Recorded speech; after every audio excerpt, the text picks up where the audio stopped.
চাওক আজি এটা সঁচা কথা ক'বলৈ গ'লে ভাল খবৰ আৰু প্ৰশাসনক বিশেষকৈ ধন্যবাদ জ্ঞাপন কৰিছোঁ। কাৰণ চাওক আমি আজি দুদিনৰ আগত আমি এখন উপায়ুক্ত মহোদয়ক আমি এখন স্মাৰকপত্ৰ প্ৰদান কৰিছিলোঁ, SP মহোদয়ক এখন স্মাৰকপত্ৰ প্ৰদান কৰিছিলোঁ যে এই যি গৰু চোৰাং কাৰবাৰটো হৈ আছে এইটো বন্ধ কৰিব লাগে। আৰু ইয়াত জড়িত হৈ আছে ৰাজমাই বজাৰ সাতখোৱা, ইয়াত জড়িত হৈ আছে কলিয়াপানী বজাৰ সাতখোৱা, ইয়াত জড়িত হৈ আছে বৰচেলা বজাৰ সাতখোৱা। আমি কৈ আছিলোঁ, গতিকে আজি প্ৰমাণ হৈ গ'ল। নামটিৰ চাৰিআলিত এখন বলেৰ' পিকআপ সহ প্ৰায় 11জনী মাইকী গৰু আজি প্ৰশাসনে ধৰিবলৈ সক্ষম হৈছে। আৰু আমি গম পোৱা মতে ৰ'জ বাবা আলী নামৰ এজন ব্যক্তিয়ে সেই গৰুসমূহ লৈ গৈ আছিলে।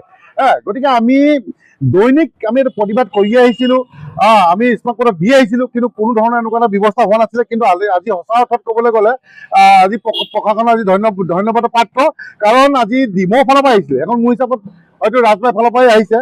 ডিমৰ ফালৰ পৰা আহি থাকোঁতে নামটি চাৰিআলি গাড়ীখন ধৰিলে, হালুৱাটি অভিমুখে যাবলৈ লৈছিলে, তেনেকুৱাতে পুলিচ প্ৰশাসনে গাড়ীখন ধৰিলে।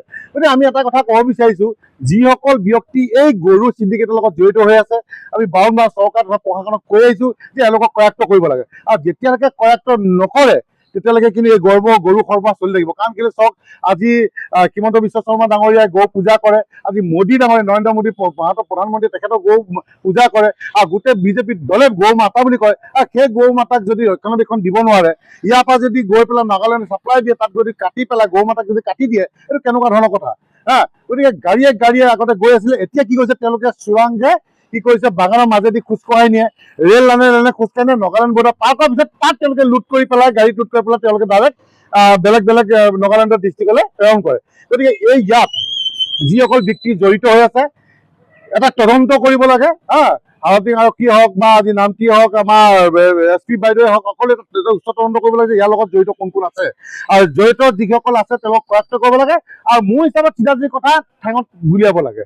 আৰু যেতিয়ালৈকে গুলি নুফুটাব প্ৰশাসনে, তেতিয়ালৈকে কিন্তু এই গৰু মাতা মৰিয়ে থাকিব, কাটিয়ে থাকিব, খায়ে থাকিব, কিন্তু কেতিয়াও গৰু চোৰাং কাৰবাৰ বন্ধ নহ'ব, গৰু চিণ্ডিকেট বন্ধ নহ'ব। গতিকে গৰু চিণ্ডিকেট বন্ধ হ'বলৈ এনকাউণ্টাৰ কৰিব লাগিব। গতিকে সন্মানীয় মুখ্যমন্ত্ৰীক আমি অনুৰোধ জনাইছোঁ, আমাৰ SP ডাঙৰীয়াক আমি অনুৰোধ জনাইছোঁ যে এনকাউণ্টাৰ কৰক, চিধাচিধি স্পষ্ট কথা।